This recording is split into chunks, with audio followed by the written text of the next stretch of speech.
BFM Business, BFM Crypto, les pros. Guillaume Sommerer. L'avenir a de nombreux domiciles, mais sa résidence principale est sans doute ici dans les blockchains et les cryptos, les pros, les cryptos à domicile. Chaque vendredi, bienvenue à tous, on est ravis de vous retrouver. Nos NFT sont présents, fidèles au rendez-vous, nos talents non fongibles du vendredi. Ils nous rejoignent pour condenser l'actualité de la semaine. Owen Simonin, avec nous en plateau d'ailleurs cette semaine. Owen, il est le fondateur de la chaîne YouTube Asher, également à la tête de Meria. Bienvenue Owen, on est ravis de vous retrouver. Et cette semaine, pour nous accompagner, Stanislas Barthélémy aussi nous accompagne.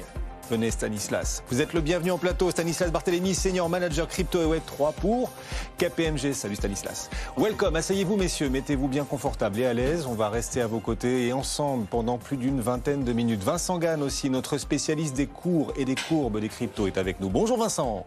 Bonjour Guillaume, bonjour. Analyste crypto indépendant, analyste technique de ces cryptos et de leurs cours, leurs courbes, leur potentiel. Le cours du Bitcoin, Vincent, cette semaine a donc dépassé les 38 000 $. Sa capitalisation a dépassé celle de l'action Tesla. Techniquement, le marché doit-il maintenant marquer une pause ? Oui, effectivement. Alors, Bitcoin était déjà leader au sein de toutes les classes d'actifs sur les 9 premiers mois de l'année, avec notamment une nette surperformance sur le marché action. Et puis, il est parvenu, fin octobre, à faire sauter un verrou technique qui était important. Le niveau des 32 000 $, c'est le niveau sous lequel on a passé tout l'été. Et c'est le dépassement de cette résistance qui a permis l'accélération à 38 000 $.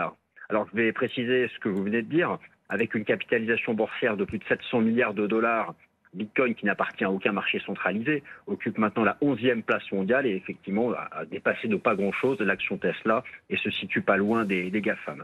Alors, c'est un parcours impressionnant. Maintenant, je pense en effet que sur un plan technique, le niveau des 38 000 $ va permettre au marché, va déclencher une pause. C'est d'ailleurs ce qui a commencé déjà depuis 24 heures. Pour un certain nombre de raisons, 38 000 $, on s'en souvient, c'était le seuil de décrochage du mois de mai 2022. À l'époque, c'était la chute du stablecoin Terra de Luna. C'était aussi une phase d'accélération de la politique monétaire restrictive de la Fed et donc un gros seuil de décrochage technique. C'est aussi à peu près les 2/3 de retracement du précédent bear market lorsqu'on applique une échelle logarithmique. Alors moi, je vois deux hypothèses techniques. Soit le marché marque une pause entre 35 et 38 000 avant d'aller chercher les 42 000 $. Soit il propose une correction plus profonde. L'analyse de la carte de liquidité montre qu'il y a beaucoup de stops de protection sous 35 000. Donc si on retombe sous ce niveau, c'est possible que le marché revienne tester 31-32 000 avant, dans un second temps, d'aller chercher les 42 000. Voilà, ce sont mes deux hypothèses techniques, cher Guillaume. Et donc, vous nous le disiez, c'est spectaculaire, on peut quand même le répéter. Si Bitcoin était une action cotée en bourse, ce serait la 11e plus grosse action, la 11e plus grosse capi mondiale. Waouh, ça monte, et donc Bitcoin qui vient de doubler, de dépasser Tesla. Un mot rapide sur les altcoins, les autres cryptos. Est-ce qu'elle vous semble à même de prendre la roue du Bitcoin dans son chemin haussier ? Alors, le fait, en tout cas sur les 9 premiers mois de l'année, c'était pas vraiment le cas. C'était vraiment Bitcoin qui était seul au monde, même dans son propre écosystème. Maintenant, il y a eu une modification de tout ça lorsque les 32 000 $ ont sauté. Je dirais que ça a déclenché ce que moi j'appelle une pré-saison des altcoins. Alors, ça dépend, on n'est pas tous d'accord sur ce sujet au sein des chartistes, mais pour moi, une vraie saison des alts, c'est lorsqu'on a un effondrement vertical de la dominance du Bitcoin, qui d'ailleurs, dit en passant, commence à reculer sur le début de la semaine. Donc je pense qu'on est dans une pré-saison des alts. Un certain nombre de jetons ont déjà démarré, clairement ont validé des renversements haussiers de long terme.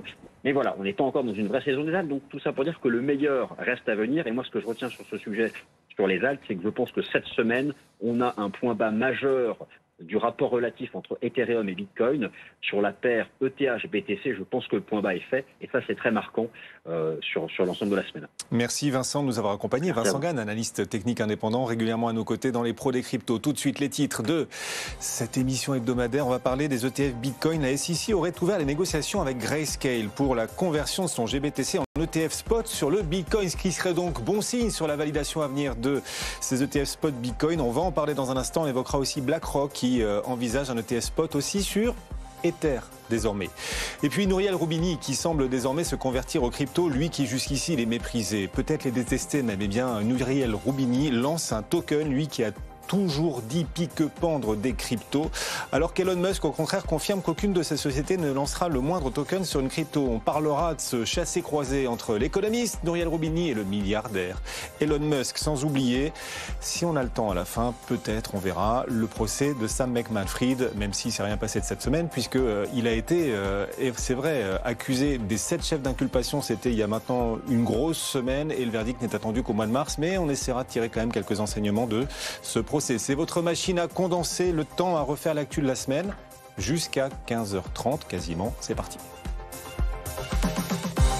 BFM Business, BFM Crypto, les pros. Ils sont là, nos deux pros, donc Stanislas Barthélémy pour KPMG. Salut Stanislas, et Owen Simonin à la tête de Meriam. Vous êtes en forme, messieurs ? Très en forme. Autant que le Bitcoin, quelle semaine quand même. Il aura franchi donc le Bitcoin la barre des 38 000 $ cette semaine pour la première fois depuis l'éclatement de l'affaire du scandale Terra Luna. Et on va parler des ETF Bitcoin dans ce contexte. Il semble que les ETF Bitcoin, mesdames, messieurs, arrivent. En tout cas, ils approchent. Le train accélère. Les jours qui viennent pourraient être importants pour leur approbation. Une fenêtre de validation dans les tout prochains jours est en train de se dessiner. Stanislas, on peut y croire ? On passe de spéculation en spéculation, et là, la grande spéculation, c'est de dire quand l'ETF sera validé par la SEC. Alors, ce qui motive en partie la hausse du Bitcoin, c'est de se dire quand ça va se faire. Et là, il y a des analystes qui expliquent qu'il y a une petite période de quelques jours où la SEC n'aurait pas de commentaires sur le dossier de BlackRock, mais sur d'autres. En réalité, il y a une foultitude de dossiers par-delà BlackRock, de la part de managers d'assets qui sont aussi gros que BlackRock. Je pense à Fidelity notamment. Et le fait qu'il n'y ait pas de commentaires sur ces dossiers de la part de la SEC, ça pourrait créer une forme d'acceptation généralisée. Alors ça, c'est la version, on va dire, la plus optimiste de ce qui se passe. In fine, quand on regarde le taux de confiance de la part des analystes, je pense à Eric Balchunas ou même Seifert, qui connaissent très bien le sujet des ETF aux États-Unis, eux, ils expliquent qu'il y a 75% de chances que ça se fasse avant fin 2023 et qu'il y ait 95% de chances que l'acceptation des ETF spot se fasse en 2024. Donc on est plutôt confiant sur le fait que ça se fasse. Maintenant, c'est quand ? Donc il faut peut-être aussi imaginer qu'il y ait quelques micro-déceptions ou du moins des acteurs qui jouent un peu trop le bon timing, alors que la tendance est plutôt positive, évidemment.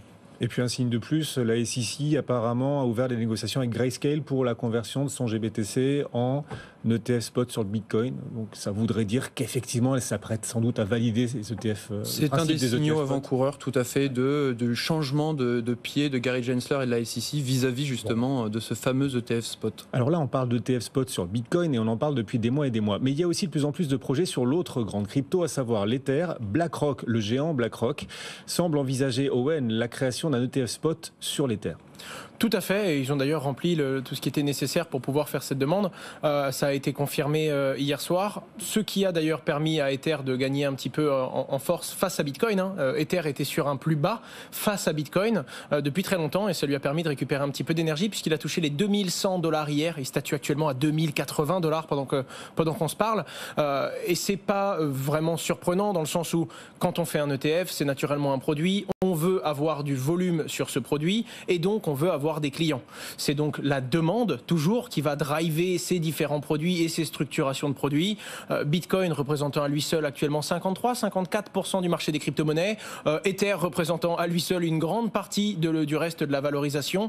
C'est naturel d'avoir une demande client, sachant qu'en plus Ether a une proposition de valeur bien différente de Bitcoin et reste basée sur la même entre guillemets technologie, la blockchain. C'est donc naturel d'avoir des clients qui veulent se positionner sur les crypto-monnaies et qui veulent quand même diversifier un petit peu leur position, même si Ether est un poisson pilote de Bitcoin dans sa valeur. En tout cas, ça a été le cas dans le précédent cycle. Il est économiste et avait prévu en avance la crise Lehman. Depuis, il s'est exprimé aussi sur les cryptos. Et pour lui, je le cite, les crypto-monnaies sont la plus grande escroquerie de l'histoire. C'est une accumulation de fraudeurs, une pelletée de criminels. Les cryptos sont des bullshit currencies. Cet économiste renommé a même rejeté la technologie blockchain dans son ensemble en disant qu'elle ne valait pas mieux qu'une feuille de calcul. Cet économiste, c'est Nouriel Roubini. Eh bien, Nouriel Roubini, ce hater des cryptos, change de bord. Il lance finalement, Owen, son propre token, le token Atlas. C'est quoi ce token ? Et en quoi ce token se différencie-t-il au point de pousser Nouriel Roubini à s'intéresser aux cryptos ? Alors revenons rapidement quand même sur Nouriel qui en décembre Nouriel Roubini quand même, qui en décembre 2022 avait précisé attention, il faut s'attendre à un bain de sang devant nous, non pas ce qui vient de se passer, puisqu'en décembre 2022, les crypto-monnaies avaient déjà perdu une partie de leur valeur. Il avait annoncé un gros bain de sang à venir. Depuis, les crypto-monnaies ont pris 100% en moyenne de hausse. Il avait bien précisé également que tous ceux qui en achetaient étaient des idiots, des abrutis. C'était vraiment le terme qui avait été utilisé, c'était assez fort, notamment les particuliers qui achetaient des crypto-monnaies. Aujourd'hui, Nouriel Roubini propose sa crypto-monnaie et propose aux gens d'en acheter, évidemment. Incroyable. Bien sûr, sinon ce ne serait pas drôle. Sa crypto-monnaie s'appelle Atlas Climate Token. Et pour le coup, elle reprend tous les buzzwords. De l'intelligence artificielle avec du machine learning, évidemment, une considération forte du climat et de ses changements et la technologie de la blockchain, bien entendu. Évidemment, ça passe pas. Ça passe pas, ça plaît pas, surtout qu'on s'adresse aux personnes qu'on a stigmatisées un peu avant pour leur comportement et on leur demande d'acheter une crypto-monnaie. Mais c'est pas tout. Cette crypto-monnaie a été construite sur la Binance Smart Chain, d'accord ? Donc c'est une blockchain qui est permissionless, n'importe qui peut venir créer sa propre crypto-monnaie. Et parce qu'ils ont utilisé cette technologie, ils ont annoncé Binance en partenaire sur leur site internet. Et ça n'a pas plu, encore moins à la communauté et encore moins à son fondateur, Sisi, qui s'est empressé de rebondir sur cette information. Pourquoi ça lui a pas plu à Sisi ? Comment est-ce qu'il a réagi effectivement, Stanislas ? Et comme toute personne de l'écosystème, quand on est insulté, ça fait rarement plaisir. Et derrière, d'avoir ce logo sur le site de Nouriel Roubini, ça a créé quelques tweets vengeurs de la part de Sisi. Qu'on peut comprendre, aussi parce qu'une ancienne personne, un ancien employé de Binance est aussi dans le projet. Donc j'ai envie de dire que ça fait doublement pas plaisir pour CZ. Et c'est vrai que c'est assez cocasse quand même de la part de Nouriel Roubini de faire ça, parce que son token, il est bien sur une blockchain qui a son propre jeton. Donc on est sur quelque chose d'assez surprenant et il crée un stablecoin avec des real world assets. C'est ça, une volonté de détecter la volatilité de certains actifs et de les sélectionner pour avoir le meilleur rendement possible. Je vais être totalement franc, je me suis bien concentré sur le truc, je comprends pas totalement la proposition de valeur. Et en attendant, ça s'adresse évidemment aux personnes qui se sont senties insultées dans le passé. Donc ouais, en tout cas sur la communication et sur la façon de faire, ça n'a pas été bien amené. Ouais. Son image publique en prend un coup. Il n'y a pas que la partie crypto aussi. Il veut faire un ETF avec le même acabit. Il essaye de proposer différents supports un peu pour tout le monde. Après, à voir comment ça va fonctionner. Lui qui disait pique-pendre des cryptos et qui là se lance dans cet univers en créant un token, la communauté pourrait s'en réjouir, non ? On pourrait se dire, ah c'est super, Nouriel Roubini finalement, non, je n'entends que du négatif. Là. Il y a un truc qui est certain, c'est que c'est une personne de plus qui retourne sa veste. Mais maintenant, ça commence à être une habitude dans le monde de la crypto-monnaie. Qu'on aime ou qu'on n'aime pas, même la technologie de la blockchain et ce qu'on peut en faire, ça reste un support tech, une façon de gérer la donnée. On doit l'approcher avec une neutralité technologique et même si on n'aime pas tous ses usages, on va bien finir par en trouver un qu'on trouvera utile. L'anomalie maintenant, c'est de détester la crypto. Avant, c'était l'inverse. C'est drôle quand même. Prenez-vous des yeux pour des réalités, quand même, tout le monde. Non, mais c'est vrai, ça avance, effectivement, ça avance. Oui. Les pros des cryptos, non, mais bien sûr, et on s'en rend compte aussi chaque semaine ici dans les pros des cryptos, votre machine à condenser une semaine d'actualité en 20-25 minutes. C'est le moment de notre grand jeu, la question crypto qui claque. Oui, c'est parti. Elon Musk. Elon Musk, l'évolution de son rapport aux cryptos ces derniers mois vous rassure-t-elle ou vous inquiète-t-elle, Owen ? Elle me rassure. Elle vous rassure. Ouais, elle me rassure. Stanislas, l'évolution du rapport d'Elon Musk aux cryptos ces derniers mois vous rassure-t-elle ou vous inquiète-t-elle ? Pareil, je souffle. Ça va mieux. Ça va mieux ? Il vous rassure là, Elon Musk ? Personne ici n'a la bonne réponse. Elle dépend de chacun. Chacun aura son propre point de vue. Sauf peut-être vous, chez vous. Si vous connaissez intimement Elon Musk, vous savez peut-être s'il faut s'inquiéter ou se rassurer de son rapport aux cryptos. Dites-le nous en commentaire. Réagissez si vous savez. Et si vous le connaissez. Tout ce qu'on sait, nous, ici, c'est que c'est le monde à l'envers. Nouriel Roubini crée son token, mais Elon Musk, le plus crypto-friendly des milliardaires, a l'air, lui, de prendre ses distances vis-à-vis des cryptos. Il a confirmé, en tout cas, qu'aucune de ces entreprises ne créerait jamais un token de crypto-monnaie, alors que Nouriel Roubini, lui, crée son token. Ni Tesla, ni SpaceX ne créeront de token de crypto. Comment l'interpréter ? Stanislas. Et si on fait l'exégèse maintenant des positions de notre ami Elon Musk après celle de Nouriel Roubini, c'est d'abord une acceptation de Bitcoin pour acheter des Tesla. Ensuite, l'arrêt, en quelque sorte, de ces bitcoins au motif du c'était pas bon pour la planète. Hypothèse qui est quand même un peu battue en brèche aujourd'hui par, on va dire, de grands groupes et de grands noms. Et en parallèle, un jeu un peu, je trouve un peu macabre avec le Dogecoin, en disant c'est une bonne crypto-monnaie parce qu'elle est pas chère. J'ai toujours pas trop compris quelle était l'idée derrière ça. Et après, il a pris des positions aussi avec son family office. Mais l'évolution est plutôt bonne. C'est qu'aujourd'hui, maintenant, il parle un peu moins de Dogecoin. Et quand il dit je ne ferai pas de crypto avec mes différentes sociétés, tant mieux, on n'a pas besoin de crypto. À la rigueur, il peut utiliser cette technologie pour faire une sorte de point de fidélité. Pourquoi pas ? Mais ça n'a pas la valeur, entre guillemets, spéculative. On ne va pas les changer sur les plateformes. Ou alors, le bon support pour ces sociétés-là, ça existe déjà, ça s'appelle les actions. Autant acheter des actions de ces sociétés-là quand elles sont cotées. Et donc, je trouve ça plutôt sain pour lui de dire ça. Et après, il y a la vision sur Twitter renommée en X, d'en faire une sorte de super app, c'est-à-dire plutôt que d'avoir un réseau social, de faire une petite partie financière où on pourrait échanger de la valeur. Et là, pourquoi pas utiliser des stablecoins, Bitcoin ou les cryptos qui existent déjà. Donc plutôt rassurant. Owen. Puis après, on a le point de vue communautaire et le point de vue du régulateur. Le point de vue communautaire où on a vu Elon Musk arriver quand toutes les crypto-monnaies explosaient et qu'il faisait la pluie et le beau temps. Dès qu'il disait quelque chose de bien, ça explosait. Dès qu'il disait quelque chose de mal, ça perdait de la valeur. À force de donner que des paroles, naturellement, ça vient diminuer sa valeur, ça la dilue. Et aujourd'hui, le fait qu'il aime ou qu'il aime pas, ça affecte plus autant le marché qu'avant. Et c'est quand même quelque chose d'important de savoir qu'une personne sur un réseau va avoir moins d'impact sur le cours d'une monnaie. Crypto-monnaie ou crypto-actif, selon la personne qui les nomme. Et la deuxième chose, c'est le côté régulateur. Beaucoup de gens disaient oui, c'est sûr qu'il achète avant, il en dit du bien, il revend après. La réalité, c'est que c'est un peu plus compliqué que ça quand on a une personnalité exposée comme Elon Musk. Si on s'amuse avec les marchés financiers, on peut le payer très cher. Et le régulateur peut venir nous sanctionner très fortement. Plus le temps avance, plus c'est cadré, plus c'est régulé. Le délit d'initié, on ne fait pas ce qu'on veut non plus avec. Et les sanctions sont très fortes, surtout pour un chef d'entreprise qui a très gros à perdre dans d'autres domaines que celui de la crypto-monnaie. Donc bon, le fait qu'aujourd'hui il explique et il veut y rassurer en disant nos structures n'ont pas prévu d'en faire, je ne vois même pas le sujet en réalité, si ce n'est que on n'a pas besoin de faire une crypto-monnaie partout et quand on en fait une, elle doit avoir une utilité et on doit bien la réfléchir et pas juste mettre de la blockchain pour mettre de la blockchain. Qu'est-ce qu'il nous disait Vincent Gane tout à l'heure, que la capitalisation du Bitcoin dépasse désormais celle de Tesla, oui, puisqu'on évoquait Elon Musk, effectivement. Il faut plutôt rapporter ça à l'or. Quand on regarde les cours de l'or et la capitalisation de marché, c'est à peu près 12 à 13 000 milliards de dollars. Tout à fait. Donc c'est plutôt ça, le bon comparatif. L'adoption des cryptos, elle bute encore un peu malgré tout, l'adoption des cryptos, c'est de plus en plus grand public, mais pas encore complètement, c'est vrai. Je vous donne un exemple, l'été dernier, plusieurs amis avec qui je passais les vacances m'ont demandé comment on fait pour investir en crypto et pour avoir des cryptos. Bon, pour simplifier l'accès aux cryptos, on a une initiative de plus, là, c'est CoinHouse qui dévoile un compte euro avec IBAN français en l'occurrence. Alors, on n'aime pas ici faire de la pub, c'est pas le sujet. Mais enfin, on s'intéresse aux choses intéressantes. Est-ce qu'il y a des choses intéressantes à dire sur cette initiative de CoinHouse ? C'est une bonne nouvelle pour CoinHouse et aussi pour l'écosystème. Je m'explique. C'est-à-dire que quand aujourd'hui on veut investir dans la crypto, ce que vous avez vécu, mais ce qu'on vit avec nos proches aussi, les envoyer sur des plateformes qui sont pas faciles d'accès, qui sont pas faciles d'usage, et même sur des plateformes qui sont nouvelles et qui n'existent que par les cryptos, ça peut faire un peu tâche pour certains investisseurs. C'est un peu le sens de l'étude qu'on a fait avec l'ADAN, KPMG et l'ADAN, c'est de voir qu'il y avait 25% des Français qui étaient intéressés par investir dans la crypto, mais que les acteurs crypto-actifs pouvaient faire peur.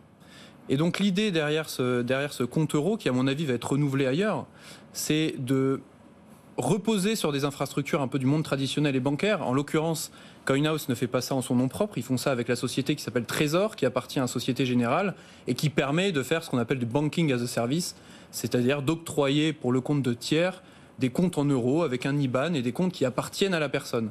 Ce qui donne beaucoup plus de confiance quand on va envoyer de l'argent sur son compte. Donc là, en l'occurrence, chez CoinHouse, mais ça pourrait être le cas avec d'autres boîtes. Alors qu'avant, c'était un envoi, je schématise, mais au compte bancaire de la société et les fonds étaient plus ou moins mis en commun avec les autres. Et donc c'est une bonne nouvelle, ça montre un peu toujours ce caractère d'hybridation. Une société comme Trésor, c'est la première fois qu'ils vont dans ce domaine-là, ce qui est plutôt bon signe. Et c'est intéressant de voir aussi que certaines blockchains commencent à proposer des IBAN derrière leurs clés publiques. Alors certains trouvent ça très innovant et très intéressant, et d'autres disent que on s'éloigne quand même du côté décentralisé. Donc il y a toujours des courants de pensée différents vis-à-vis de ces produits, mais pour ceux qui veulent une sécurité et qui veulent justement avoir une valeur en euros sur leur compte, c'est évidemment quelque chose de très utile. On est ensemble en direct sur BFM Business, rediffusion des Pros des Cryptos chaque vendredi soir à 21h30, la chaîne YouTube BFM Crypto aussi à laquelle vous pouvez vous abonner. Puis si vous souhaitez suivre au quotidien l'actualité crypto, bien sûr, Amaury de Tonquédec et ses experts du lundi au jeudi à 15h dans le club BFM Crypto. On va parler de gens qui rient et gens qui pleurent. On parlera dans un instant d'une mauvaise nouvelle. D'accord, ok. D'abord la bonne nouvelle, les entreprises crypto se développent. Ah, c'est mieux. Et Kraken franchit, ils sont en forme en régie. Et Kraken franchit donc une étape de développement. Kraken envisagerait de créer son propre Layer 2 d'Ethereum. Tout à fait. Alors, on n'a pas beaucoup d'informations techniques sur ce qu'ils veulent faire. C'est la tendance. On sait que Coinbase l'a fait également. Pour le coup, un Layer 2 basé sur Optimism, qui est également un Layer 2 d'Ethereum, et qui va utiliser ce qu'on appelle les optimistic roll-up. Pour faire très simple, le concept, c'est de gagner en scalabilité, de pouvoir aller beaucoup plus vite quand on va traiter des transactions, de faire payer des transactions beaucoup moins chères, mais également dans vie privée, c'est-à-dire la protection des données que l'on va donner à la personne en face de nous. La blockchain est transparente, elle se doit de l'être parce qu'on doit pouvoir vérifier son intégrité et le fonctionnement entier de son réseau. Par contre, le but n'est pas non plus de donner trop d'informations au bloc d'après. On doit juste vérifier la cohérence de toutes ces transactions. En l'occurrence, c'est ce qu'a voulu faire Coinbase et ça a fait beaucoup de bruit. Beaucoup de bruit parce que le Layer 2 de Coinbase, qui s'appelle d'ailleurs Base, est déjà l'un des Layer 2 les plus utilisés. Il fait partie du top 3, si je ne dis pas de bêtises, derrière Arbitrum, qui est le plus gros. Aujourd'hui, voir une autre plateforme d'exchange, Kraken, qui prend une position et qui veut également développer son propre Layer 2, ça permettra justement, et c'est drôle, mais on va encore dans l'hybridation de ces sociétés centralisées qui, mine de rien, commencent à proposer des solutions qui sont décentralisées.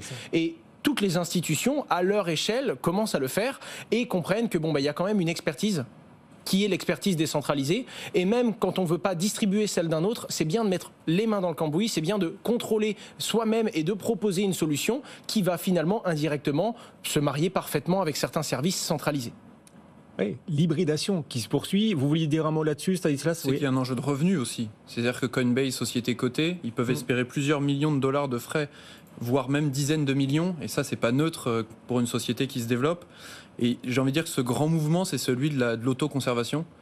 Mais avant, c'était compliqué de le faire soi-même. Et aujourd'hui, avec différentes technologies comme la MPC, on peut avoir un portefeuille crypto avec la même facilité d'usage qu'avoir un compte Gmail, par exemple. Et c'est ça qui change la donne et qui fait que peut-être on aura de plus en plus d'utilisateurs sur ces chaînes.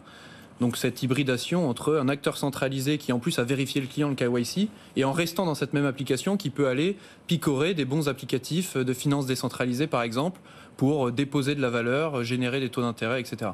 C'est un truc très intéressant parce qu'on regarde beaucoup la TVL. Quand on regarde une blockchain, on regarde le volume total de valeur qui est loqué sur ce réseau-là. Ça donne beaucoup d'informations sur la blockchain, si elle est utilisée, s'il y a beaucoup de valeur financière sur ce réseau. Et c'est drôle, mais le monde a évolué comme ça. Au début, on vendait du hardware, puis ensuite on vendait du software. Et puis maintenant, on n'essaye même plus de vous vendre un ordinateur ou un logiciel.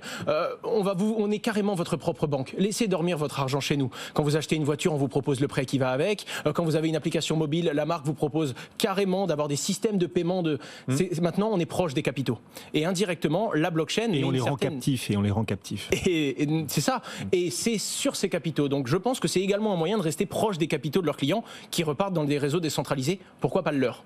Qui sera peut-être pas décentralisé d'ailleurs, on n'a pas encore tous les détails. Kraken donc envisagerait créer son propre Layer 2 d'Ethereum. Et parallèlement, quand même, des nouvelles encore négatives malgré tout dans l'écosystème. On en disait un mot à l'instant, signe qu'on est encore dans l'hiver crypto. Avalabs, la maison mère d'Avalanche, se sépare à son tour d'une part importante de ses employés. Oui, Stanislas, l'hiver crypto, malgré tout, continue. Il y a toujours un décalage de temps entre quand une société a fait son année et qu'il y a des pertes ou une volonté de réduire la voilure. Ça se fait dans le temps et en l'occurrence, les marchés redémarrent. C'est concomitant à ce que les marchés redémarrent, mais cette décision a été nécessaire, a été prise avant. Alors ça ne veut pas dire que c'est une mauvaise nouvelle. C'est important de savoir, entre guillemets, scier la branche plutôt que de laisser la société mourir. Donc ça, c'est vrai pour toutes les sociétés crypto. On parlait de CoinHouse tout à l'heure. CoinHouse a aussi annoncé, aussi Ledger. Donc ça, c'est tout à fait normal. Après, pour Avalabs, il y a quand même une situation qui est liée aussi à leur activité, celle de promouvoir l'utilisation de la blockchain Avalanche. Et donc là, on est dans un contexte d'une profusion de différentes blockchains de type Layer 1 qui essayent d'être en concurrence les unes avec les autres. Et donc se tailler quelque part la part d'union dans ce marché, c'est compliqué. Et donc ça l'est aussi pour Avalanche.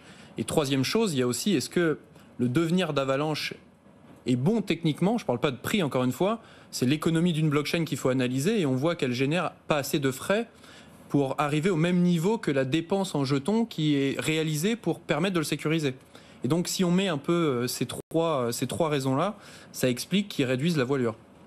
Merci messieurs. Les pros des cryptos chaque vendredi. Owen Simonin, il est à la tête de Meria et de la chaîne YouTube Asher. Combien d'abonnés Owen maintenant ? On a passé les 630 000. Ça repart. Ça doucement, mais ça repart. Ah, c'est un signal peut-être effectivement. Stanislas Barthélémy, merci Stan d'être passé nous voir. Senior Manager Crypto Web3 pour KPMG. Bon week-end messieurs. Rediffusion donc ce soir à 21h30 et bien sûr les pros des cryptos sont disponibles tout le week-end. Allez-y, parlez-en sur notre chaîne YouTube BFM Crypto.